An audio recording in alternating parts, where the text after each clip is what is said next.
to be humble, hungry, and smart, right? I mean, that's it. And be a team player. There's so many. Be a team player. Don't just do your job, but do the job that needs to be done sometimes. You got to be able to step out and step back, help your peers out. You got to be good, then you got to be a good peer. You got to be a good teammate. We talk about hard and soft skills, right? Develop your skills, but there's nothing soft about emotional intelligence and our people skills. There's nothing soft about it. In fact, as your career moves up, those are going to be some of your most challenging issues that we have in organizations, in the military, and even in construction and others. Leaders were able to lead through intimidation, and you could, bully people, but it doesn't work anymore. It didn't really work in the past. They were stuck with you. People don't have to come to work tomorrow. And so you have to develop that emotional intelligence earlier in your career, I think. Welcome to the EQ Gangster podcast, where you will learn practical tools to grow your mental and emotional health and intelligence to be the best version of yourself, both at work and at home. It is real, raw, and transformational. The journey of emotional growth isn't easy, but it's worth it. I believe in you.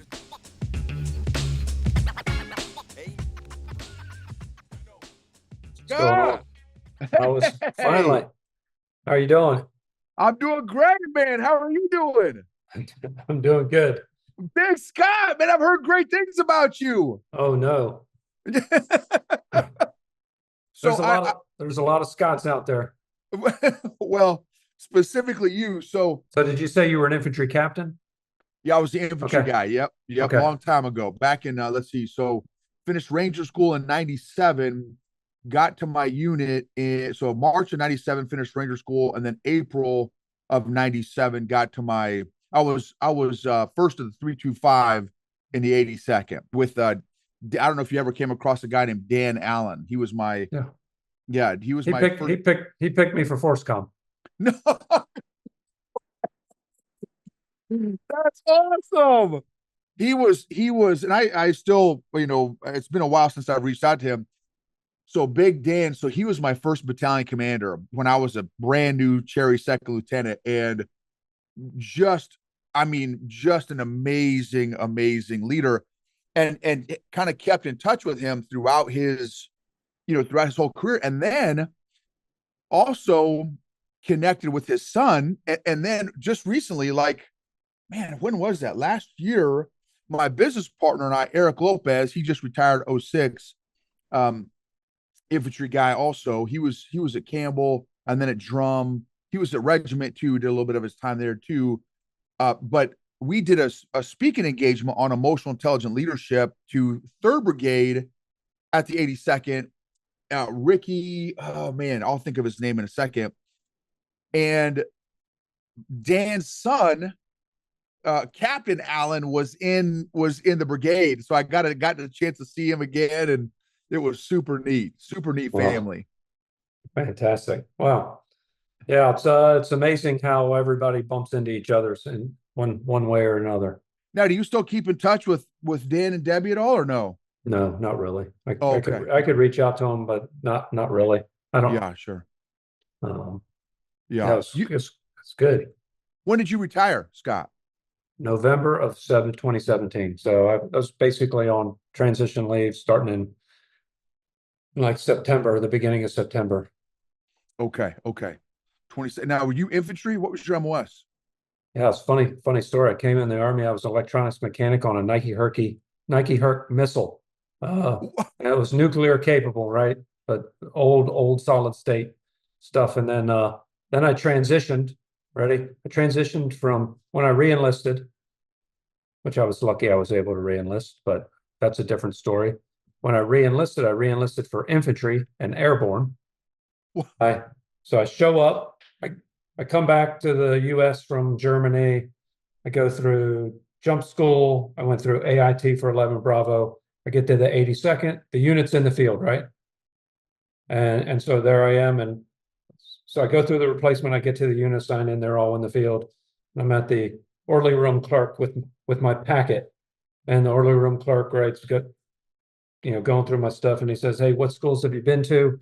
I said, you know, it really doesn't, most of the schools that I've been to, it doesn't really matter here, right? Because I'm talking about, I was part of the personal reliability program, nuclear assurity, you know, all that shit. It really didn't matter to, you know, to be a brand new sergeant in the 82nd, because I got promoted to sergeant in the replacement because I made cutoff.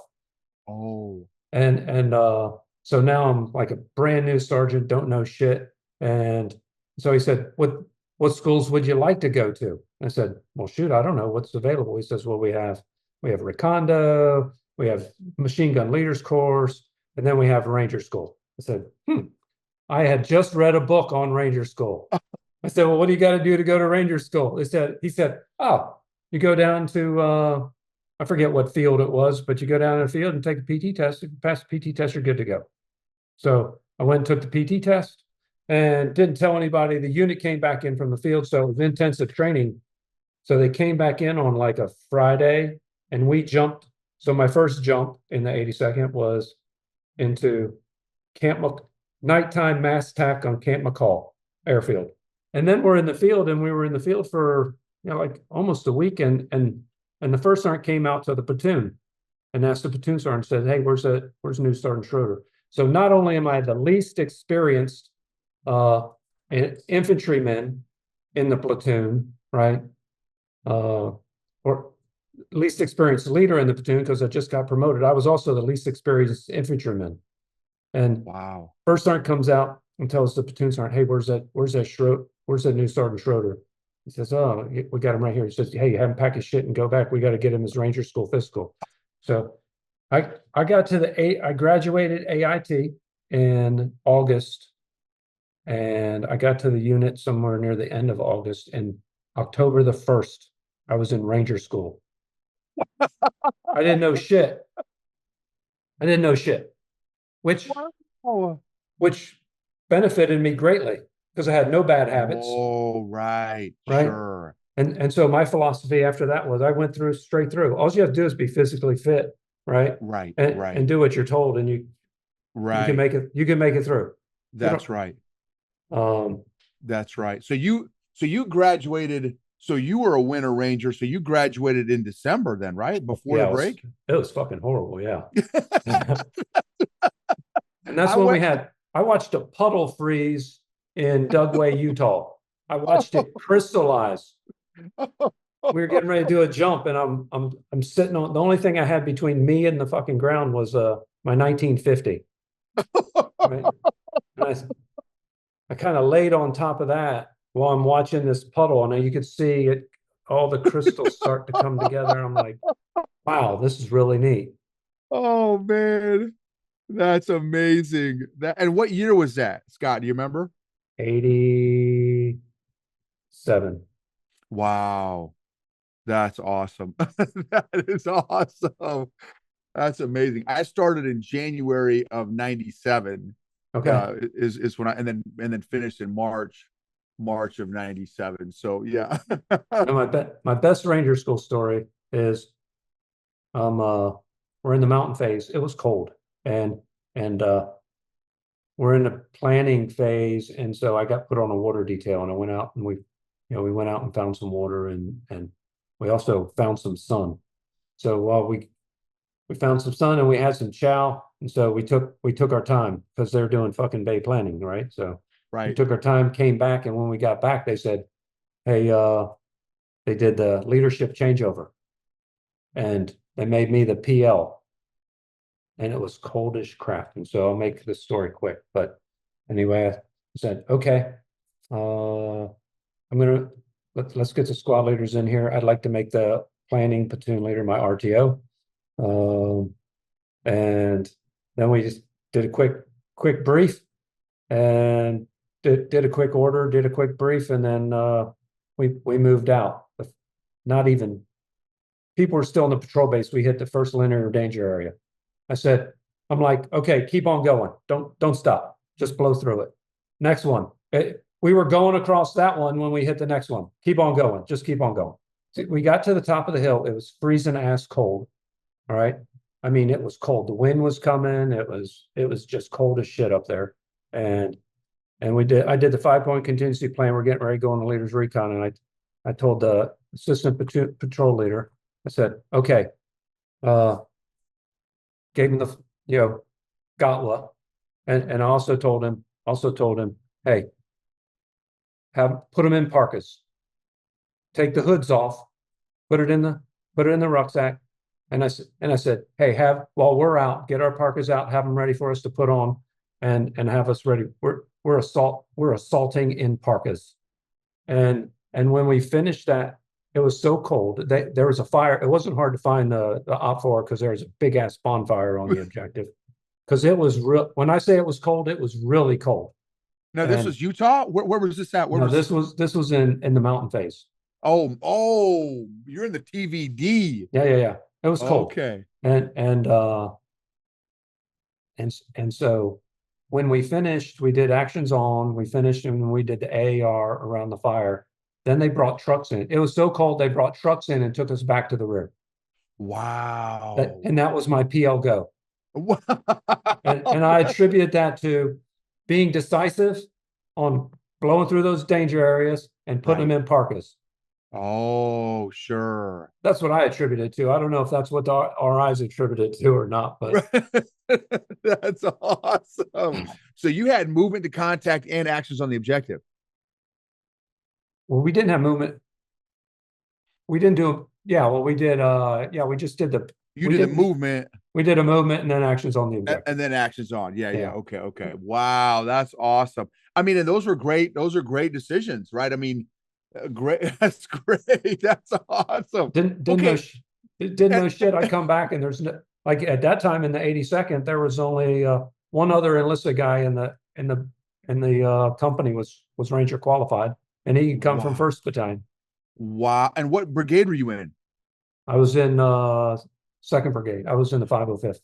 Oh, okay. Got it. 05. Okay, got it. Wow. Now, how many years did you do in the Army, Scott? 34 and a half. Wow. So you finished up in FORSCOM. Is that was your last deal? Yeah. With General Allen? No, it was Allen, Milley, and then Abrams were my three commanders. Oh, okay. Oh man. Who and of all your commanders, your 34-year career, who would you say would be your top 2 or 3 best commanders you ever worked with? Yeah, I had two, and it's hard to say best and why they were best, but two, John Campbell, and that's when I was a division sergeant major at the 101st, and Abe Abrams, and I didn't. Do you know Abrams at all? I knew of him, but did not know him personally.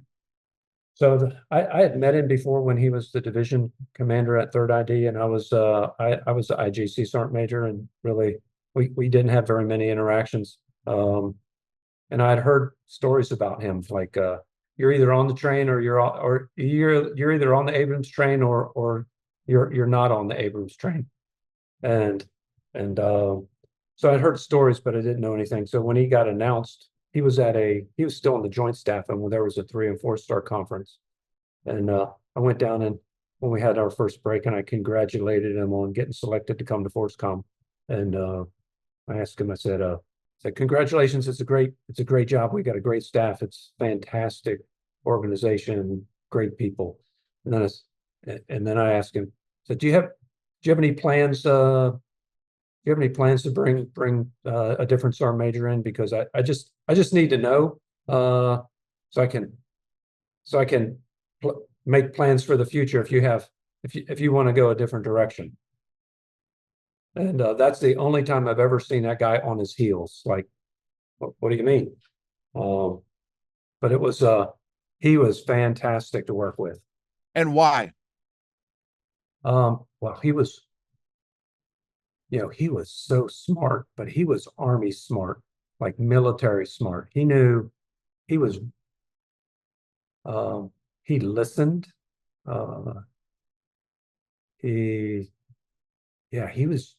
He was just really sharp. and I think we balanced each other out really well. Because he was, I mean, I never had a truck with my name on it until I was a battalion sergeant major, and Mm. and and he's a tanker, Oh, got it. right? And so we balanced each other out, and so when the Army's trying to get away from, you know, trying to get to combined arms maneuver back into that mode again, and we're having problems with gunnery. He was sharp on that, and then we were having a ton of parachute injuries and deaths with a new parachute, and part of the problem was, and I think they still have it today, is just stability and what's the purpose of an NCO? Oh, it's, you know, that, and why do officers need NCOs? Officers lean on NCOs not for the breadth of their experience, but the depth of their knowledge and experience in the unit that they're serving in. That's really where NCOs, when I was coming up, really brought a lot to the table. And then when we went to GOTWA, right, we started moving people just for manning. We would start moving freaking people. You had master jump masters in the first Cav division, and you had master gunners in the 82nd, Oh. and just so you could get people and give them some dwell time, so they're not deployed as much. But then when we're trying to get back to combined arms maneuver, the personnel system was not as responsive to catching people up, and so your breadth of knowledge and experience became problems in units, and there's a lack of stability. And I would also say today, it's the same as if you move people all the time and you're always moving them from unit to unit, probably when you were, I don't know, when were you in the 82nd? I got there in 97 Yeah. to 01. Yeah, and that time, and then 82nd is a little bit different than a lot of units too. I mean, you have a lot more stability there, right?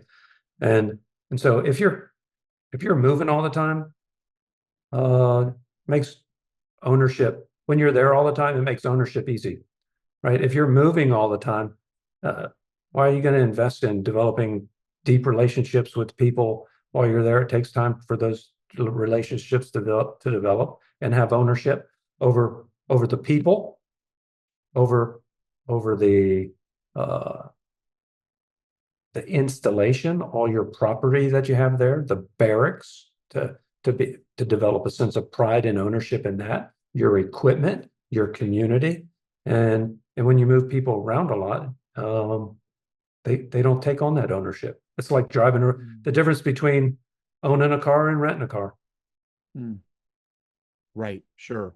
No, that's great. What would you say your key to success was, Scott? 34-year career, commanded at the highest levels.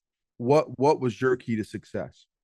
That's my key. I wouldn't say it was I found since I've been out that, our strengths are our superpowers, when we lean on those. And I think mine was my physical and emotional,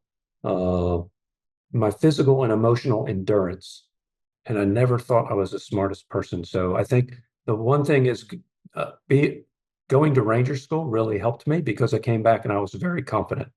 But I also knew that I didn't know everything. I still knew that I had team members, so specialists and PSCs, that still knew more than I did. And so we learned together. And we would learn together, and I would give each one of them, they would give classes, and we had like 2 or 3 tasks that we would learn every week. And at the end of the week, we had written tests that I would put together, and we would have written tests and do that. And that never stopped, even when I was a staff sergeant. Wow. And then a platoon sergeant. And as a first sergeant, I even had I had a test for new people that came in. If you were a sergeant or above, you were part of your reception integration was you're going to take I had an 80 question test out of 7-8 and 20 questions on policy letters. Wow. And I would give them the test, and you had 3 days. I say, you have 3 days, take the test. If you don't score more than 80, you're going to fucking Bravo Company. We don't need you. put them in the book, right? What are the three Right. types of wire in a defense? Put them in the book, make them master. I don't, and so get them exposed to those things. But here, it's about setting expectations, and I think being willing to learn together and sharing hard times with folks, and so being physically fit and being relatively strong like that, that made it easy for me. Yeah. Now, how did you? So love that. So physical and emotional endurance. Never thought you were the smartest person, which is super fascinating. I had a friend of mine, and she's a great business coach and leader and stuff. And one of the things she says is, and it jives with Patrick Lencioni, the guy who wrote Dysfunction Mhm. Five Dysfunction of a Team. Um, Humility, right? Humility is a factor in great long-term leadership, Mhm. and that's that's an aspect of humility there. And then also, I love that you shared, hey, we're going to learn together. Like, I'm not the smartest guy. Like, I want to learn with you, alongside you. So back to the first one there, how did you develop, and when, how and when, Scott, did you develop your emotional endurance? It didn't exactly have a great there's people that had worse childhoods than I did, but my my father was freaking uh yeah, it was a challenging childhood. I'll just put it that way. He was a World War II vet, Korea vet, Navy. Wow. He was on the Lexington when it got torpedoed. Uh um he didn't put up with a bunch of crap, and he could be never emotionally abusive, right? But physically, uh, yeah, he could be physically abusive. Wow. So I had three brothers, and they were all older than I was, and so my dad retired from the Navy, and I was born a year later.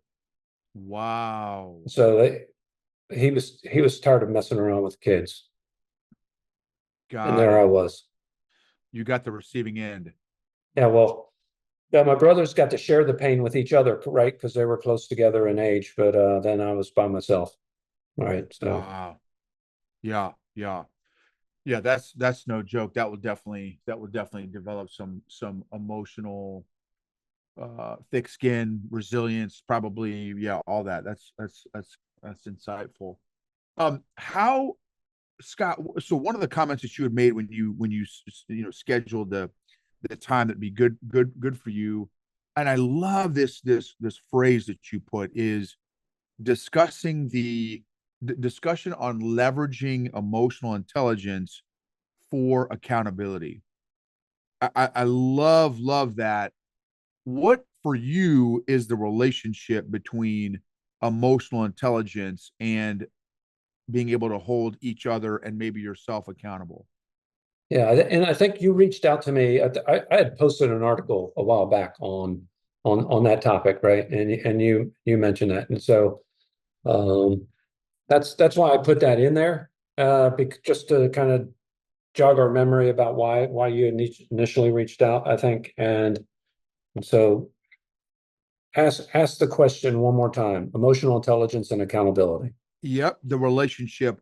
How does emotional intelligence affect one's ability to hold themselves accountable and or other people accountable? Yeah, I think a couple things, and also so I do five behaviors also, right? So I do that, and are you familiar with I call it H2S, but humble, Hungry, hungry, and humble, and smart. smart. Yeah, Yeah. and so I think one, my philosophy was don't take it personal. I mean, most people. So it's okay to be passionate and have high standards and be passionate, but don't take misconduct personal. Too many leaders take it personal, like it's a personal affront against them. Right. And so it's okay to be passionate about it, but don't take it personal, and don't make the accountability piece personal. And I used to tell folks, only use the munitions needed to service the target. Don't use a Hellfire missile when a 9 mil round will do. And that goes back to I learned. So when my first enlistment, I was an E4, I was an E4 promotable. And I lived in a remote site. All those nuke sites were remote sites, and I would have to travel to get cars registered.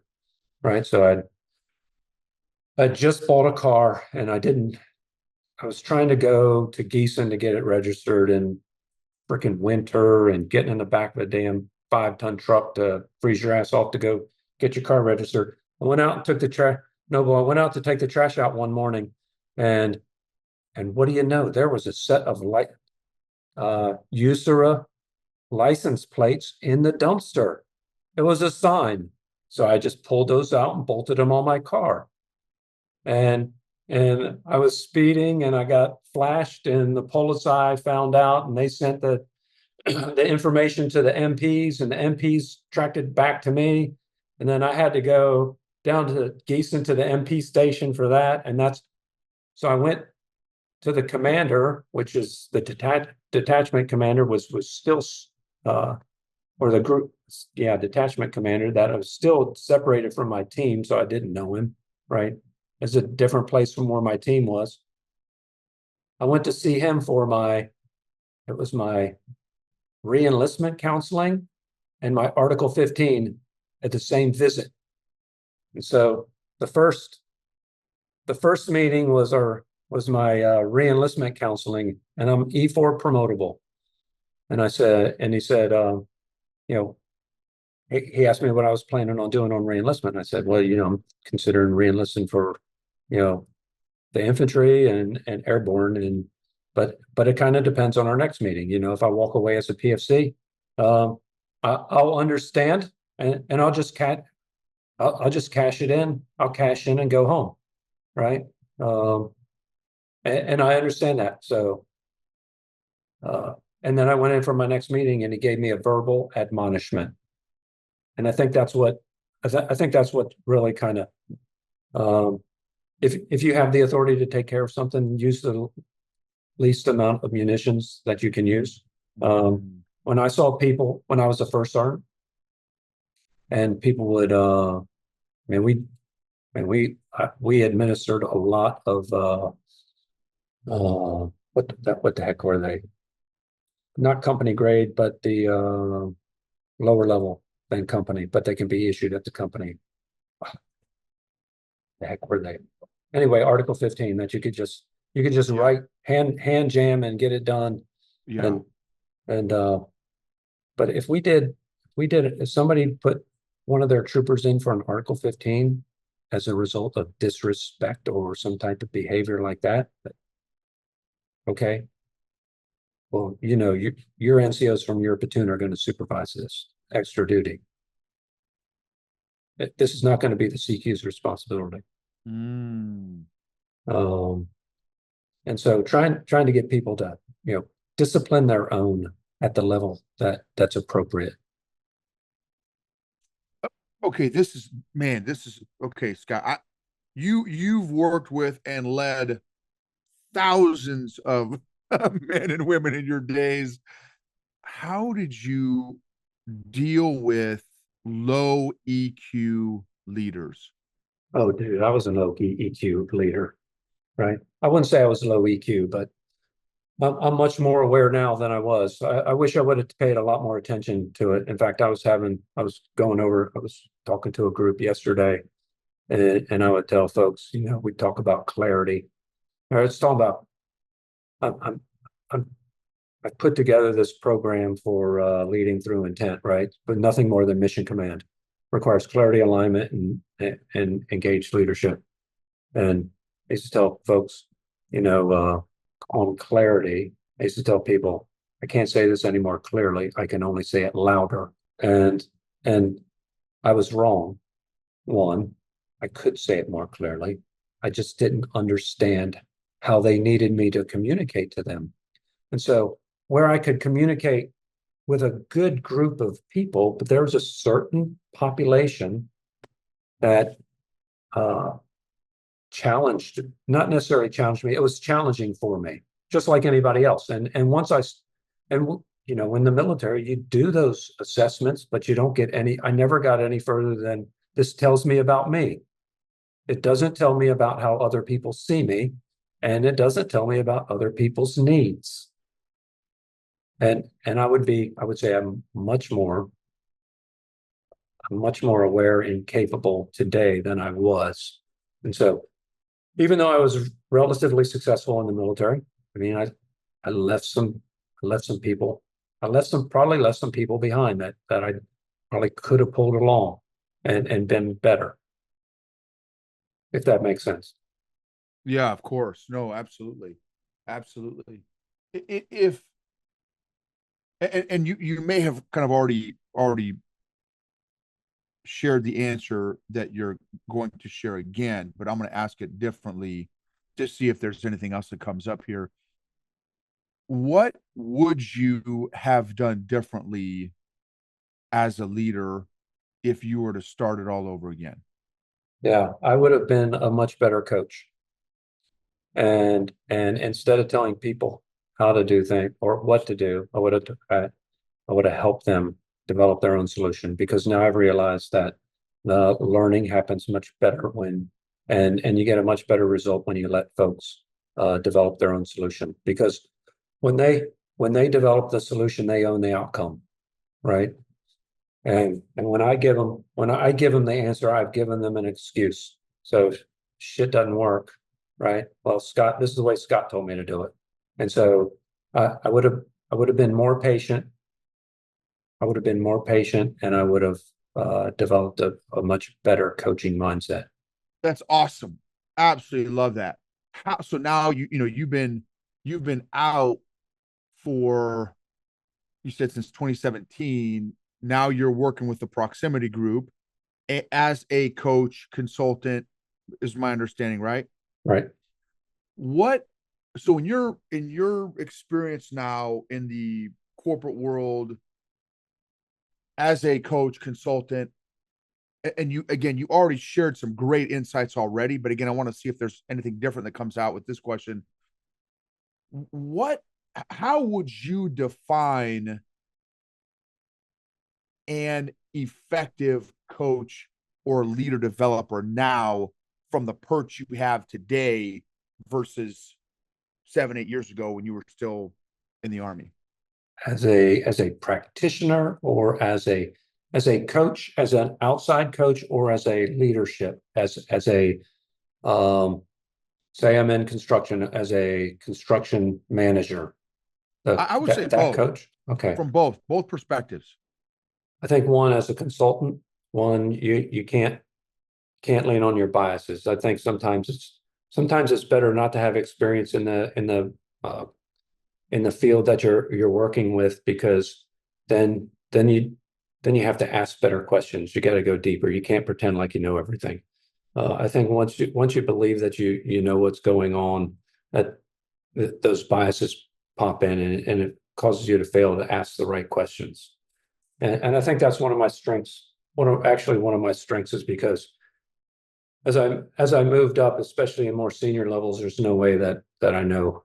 I was telling somebody the other day, as a brigade sergeant major, I had a dining facility that served 3,500, you know, almost 5,000 meals, 5 to 6,000 meals a day, right? I don't know how to run a restaurant, but I know how to inspect a dining facility. And so the same thing holds true with the construction site, right? You can figure those things out, but you can figure it out, but it takes some curiosity. You got to be more curious. You got to dig down. And the first question, the first answer is not the real problem. And so being able to ask and what else, right? What's the book, The Coaching Habit, right? Those are good questions to start with, and just digging in and being curious, and really it's about making the other person think, and helping them think, to help, not to try to drive them in a direction. Let them arrive where they want to get to, not to try to drive them in a direction. And I think a lot of folks, I mean, we've seen it. We've seen it in the military. I've probably done it. I'm sure I've done it, right? And asking the question to drive them to the answer that we want them to have, instead of asking the questions and trying to let them find their own way. So also excellent.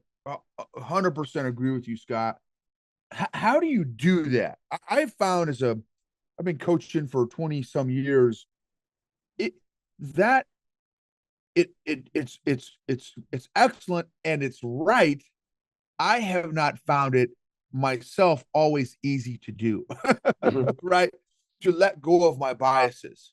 How, as a coach or as a leader, what has helped you kind of keep your biases at bay to let the other person kind of explore around and figure out their own solutions and outcomes?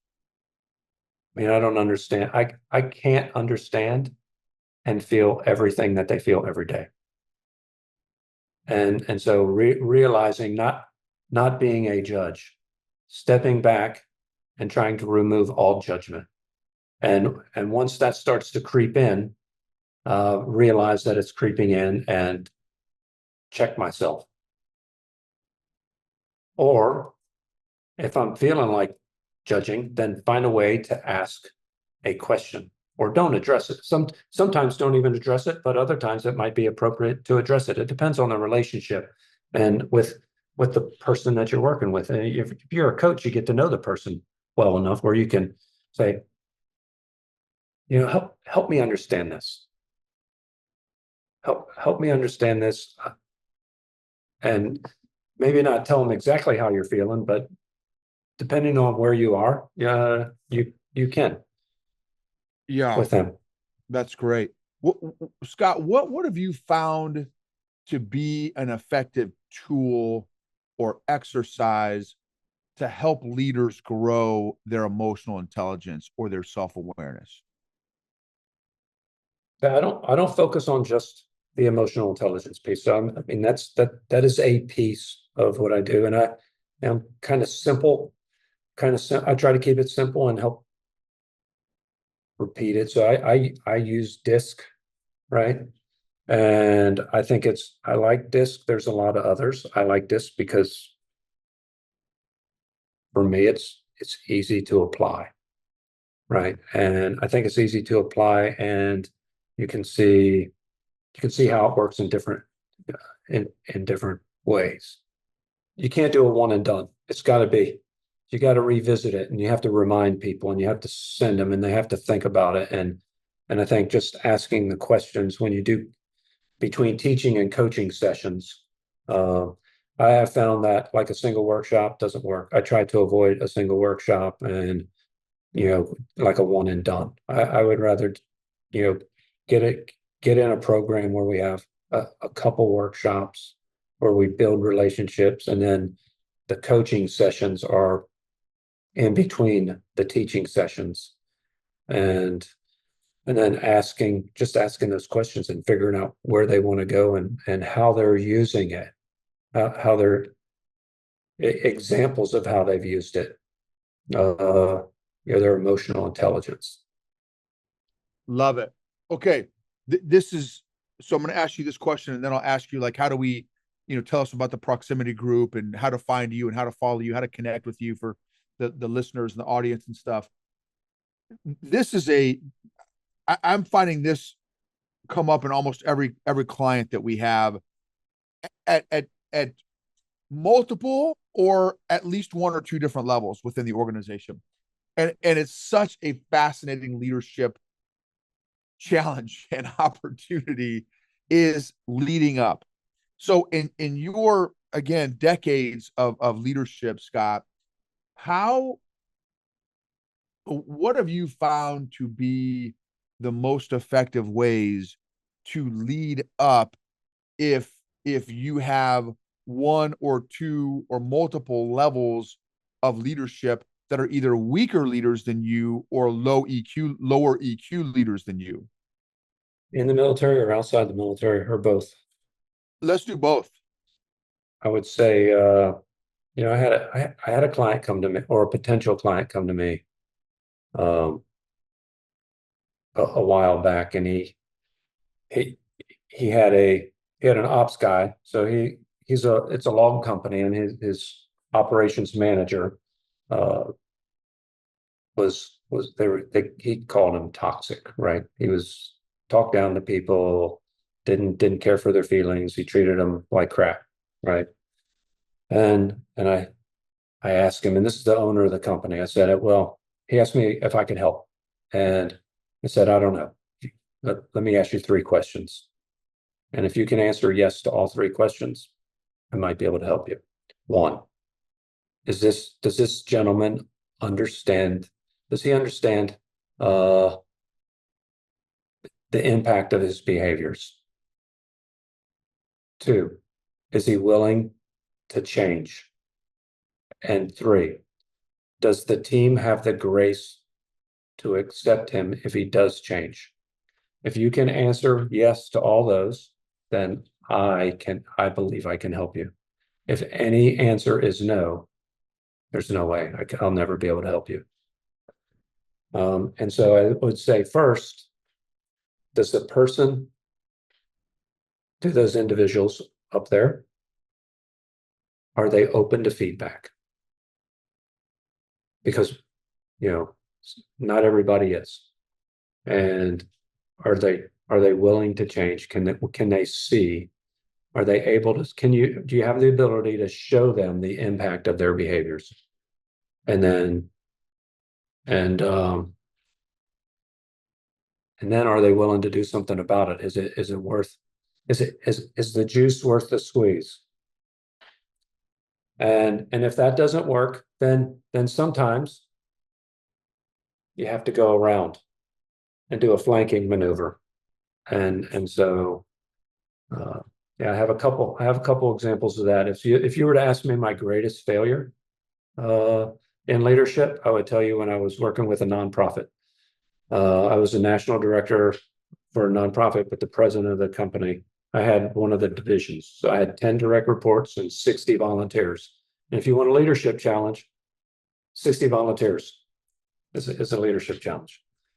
But anyway, the president of the company that was the founder, he had some character flaws, and it was just horrible. And my biggest leadership failure is I left and didn't go to the board of directors. And I tried to get the president to change, but he wasn't going to change. He just was not going to change unless there was it would have had to have been lightning strike.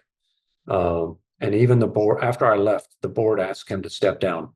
But I should have gone to the board before I left, because here's where I failed, Noble. I was able to be a buffer between him and really most of the other members of the company. And when I left, I removed that insulation between his behavior and them. And that is probably my greatest leadership regret ever. The way I handled that, or the way I didn't handle it. And what ended up being the consequence? Do you know? Oh, he fought tooth and nail, but they ended up moving him out. He did everything he could to screw the company. Wow. Yeah. But Man. they're doing well now. They've rebounded and they're doing well. Yeah, that's awesome. That's excellent. So, Scott, tell us about the proximity group. Yeah, so a couple of years ago, we just had our second birthday on July the 4th, right? And so we made it 2 years. That's pretty good. And we're tiptoeing along, right? And sometimes we're tiptoeing in the jungle, and very rarely are we tiptoeing in light. I tell folks it's like a battalion run, right? You're starting off really slow, and then you get some business, and you got to haul ass, and then when you get to take care of that stuff, it's like you weren't getting more business, and so then it's like a dead stop. And so, but I'm pacing myself, and I'm having fewer red months, right? And things are going, and I tell folks I I really like to work with, leadership is industry agnostic, right? But I have found that construction, manufacturing, and folks in the trades, I really like working with those groups. I think they have the same type of mindset as the military, salt of the earth Yeah. kind of people. I Yeah. tell folks I like to work with folks who do hard work, Yeah. That's awesome. and I just think I connect with them really well. And so I think I do two things. I think I help companies reduce internal pressure, Mm. right? And and I do that by helping them create clarity in 5 areas, right? Their their their mission and their vision, priorities, structure, clarity of roles, and cadence of accountability. And I help them increase capacity through developing leaders and improving team performance. Mm. And so those are the two things I think I do for them. And I have a lot of different tools. So I don't really characterize myself as a coach. Coaching is something I do. It's a tool that I use, right? But it's not who I am. It could be coaching could be a component, and most of the time it is a component of any project I work on. But so is delivering workshops. So is helping with strategic planning. And so could be any of those. Depends on. And the approach I take is kind of characterize it I'm a doctor, right? Yeah, I don't pretend to know. I want to know tell me about your history. Tell me about your organization's history. What are the symptoms? But I don't want to treat the symptoms. I want to get to the underlying causes. And so that takes some time to get down there, and it takes some discussions and to figure out, okay, what have you done in the past, right? And so what are the things you want to solve? I don't like to, we all want to see ourselves as problem solvers. I don't want to see myself as a problem solver because, when you're a hammer, everything you see is a nail. And I think business owners and leaders are pretty smart. They understand the challenges that they have, and they have limited resources. And so I want them to apply me I want to help them solve the challenges that are nagging them the most. Mm. And so I want to help get there, and then we develop a treatment plan, what that might look like, and then we treat it and follow up. That's awesome. Love it. And where are you based out of, Scott? I'm in Charlotte, North Okay. Carolina. Okay. Yeah, sure. Okay. That's excellent. Okay, and I said that was going to be the last one. I've got I've got another one if you're open for it. You still have another couple Sure. minutes? Yeah. Okay. So one of the questions, Scott, is, and then I've got one after that one. How have you stayed? Like I get the impression that you are still growing yourself. Oh yeah. Why? No, boy, I don't have to do this. I get to do this. Hmm. Right. And so I'm in a pretty good place, 34 years in the Army. I was deployed 70. I was between 2001 and 2014. 12 is the only year I did not have months deployed. 71 months in total. I all I have to do is wake up in the morning, but there's only so much golfing you can do. There's only so much bike riding you can do. There's only so much gym work you can do. I mean, I could go volunteer. Um, uh, yeah, I got to have a purpose, right? I need a purpose, and I enjoy helping people. I mean, this is what I did in the military. It was, I had like a natural progression through the military is how I changed from trying to be the best to having the best team, right? To developing leaders, to trying to help others have the best unit, right? And I think I just enjoy helping folks reach their true potential. And how can I help them reach their true potential if I'm not trying to do the same thing for myself? Love it. Love it. Well, the reason I ask, Scott, is that not every leader is like that, and not every leader in the military is like that. I've met some sergeant majors and some colonels that, dude, I've been leading for 20, 30 years. Like, what else is there to learn? Like, I got this. And I'm like, wow, Okay, that's Well, you know what I realized. So I learned some of this. I worked with a manufacturing company too, that was in simulation. It was a great company. These two owners, they started it in their kitchen, simulation company. They started in their kitchen and they grew to 100 folks. And when COVID was getting ready to happen, right, I was with them. COVID was getting ready to happen and they're scrambling. And I realized that, you know, the difference between a CEO and a commander? Commander doesn't have to make payroll. Oh, sure, sure. And so if the CEO is not getting ready, I mean, that's a real thing. If you take some losses, if you lose a big client, you got to start letting people go. And it's not like in the military when you say, hey, you know what, we're going to move you over here. Maybe, there's very few. But the P&L, if you're not if you're not